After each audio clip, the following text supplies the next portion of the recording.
The Champions League is the pinnacle of club football. The best teams in Europe spend a whole season trying to qualify for this glorious competition, and we get to witness some incredible football as a result of it. But if you take a closer look at the tournament, you'll quickly realize that many of the teams that play in the Champions League, ironically enough, aren't the actual champions of their domestic leagues. With all the changes that UEFA have implemented this season, let's take a look at a new hypothetical scenario. What if the Champions League was for champions only?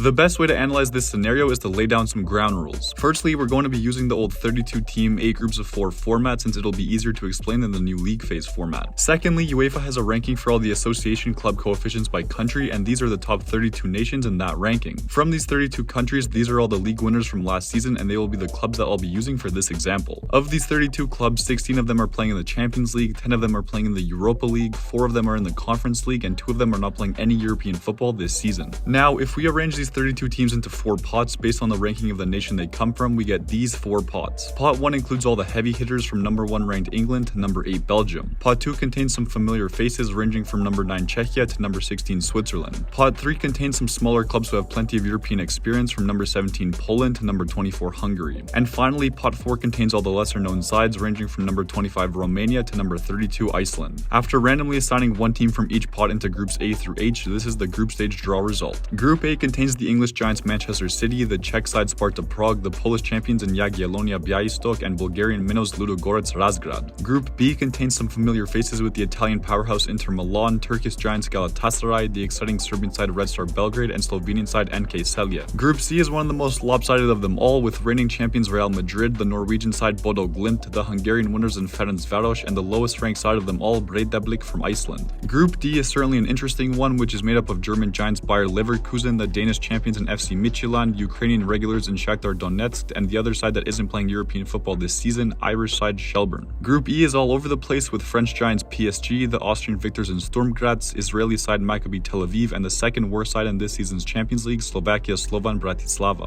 Group F is the most balanced of them all, made up of Dutch champions PSV Eindhoven, the Scottish victors in Celtic, the exciting Croatian side Dinamo Zagreb, and the Azeri side Karabag FK. Group G is full of Champions League experience with Portuguese winner Sporting CP, the Swiss side Young Boys, the Cypriot side Apoel, and the second lowest ranked side Moldova's Petrokub. And finally, Group H rounds things off with Belgium's Club Brugge, Greek champions PAOK, Swedish winners Malmo FF, and Romanian side FCSB. After our hypothetical Champions League draw, these are the 8 groups that we are left with. Right off the bat, there is one glaring observation. Almost all these groups have one team that could top the group with no trouble whatsoever. Manchester City, Real Madrid, Leverkusen, and PSG could easily qualify for the next round simply on the fact that their group is so weak compared to how good they truly are. On the other hand, this format does allow for some truly remarkable underdog victories that we've seen in the past, which would be great to witness. Imagine if Breiðablik went on to beat Real Madrid at the Bernabeu, just like how Sheriff did exactly 3 years ago. The scenes would be absolutely insane. But regardless of what could or couldn't happen, our hypothetical champions-only Champions League format has given us these 8 groups, so let's randomize the results and see who comes out on top. Starting off in Group A, it's no surprise that Manchester City topped the group, with Polish champions Jagiellonia Białystok finishing in 2nd place. The 2 powerhouse sides in Group B come out on top, with Galatasaray topping the group with a 1-point advantage on 2nd place Inter Milan. Real Madrid put on an offensive clinic as they top Group C, with Norwegian victors Bodo Glimt coming in 2nd place. Bayer Leverkusen take the crown as they finish top of Group D, with Danish side FC Midtjylland coming in 2nd place. PSG make light work of their Group E opponents as they finish in 1st place, with Austrian champions Sturm Graz finishing in 2nd place. Group F is where things get really interesting as PSV finish in 1st place over Croatian side Dinamo Zagreb on goal difference. Group G is also a tight one as Sporting CP finish in 1st place, with Swiss side Young Boys following them in 2nd place. And to finish things off, Group H sees Club Brugge advance as they finish on top, with Swedish side Malmo just beating out FCSB for 2nd place in the group. The 16 teams who advance to the knockout rounds have been established, so let's see how the draw plays out. Starting on the left side of the bracket, FC Midtjylland and PSG square off, Inter Milan and PSV Eindhoven go head to head, Dinamo Zagreb take on Bayer Leverkusen, and Bodo Glimt are tasked with facing Club Brugge. On the right side of the bracket, Malmo take on Galatasaray, Sturm Graz must deal with Man City, Young Boys are dealt a massive blow by playing Real Madrid, and Jagiellonia go up against Sporting CP. Some interesting matchups here, but things are still pretty one-sided for the most part. The quarterfinals see PSG and Inter Milan go head to head, Bayer Leverkusen face off against Club Brugge, Galatasaray and Manchester City square off, and Real Madrid face Sporting CP. These matchups aren't half bad and would make for some exciting football in the real world. The semi-finals would see PSG take on Bayer Leverkusen and Manchester City playing Real Madrid, and these matchups truly are Champions League level action. The final would be played out between PSG and Real Madrid, with the Spanish giants winning the match as they defend their title and extend their winning record. This is how the champions-only Champions League format would play out, so the question remains, is this really a good format? Starting with the pros, this format rewards teams who win their respective leagues, which displays the best of the best from the country they represent. It would really feel like a competition that spans all of Europe rather than being comprised of a handful of teams from the top 5 nations, followed by a club or two from the less popular leagues. And finally, even if the chances are incredibly low, the possibility of an underdog story would be great to witness as a neutral fan. But apart from that, there aren't many other good things to be said and plenty of negatives concerning this format. The group stage round would be a walk in the park for the bigger teams, and the smaller sides would get absolutely hammered on most match days. Even once you make it to the round of 16, the matchups are still predictable, and it would be tough to find a tie that is really close and could go either way. And finally, once you make it to the semifinals and the final itself, the top sides in Europe would face off, which is what happens in the regular format anyways. While this idea may be interesting in theory and would truly put the champions in the Champions League, the sheer imbalance between the top teams and the bottom teams is apparent from the get-go. UEFA may be taking a risk with their new league phase system this year, but even that format makes more sense than whatever this would be.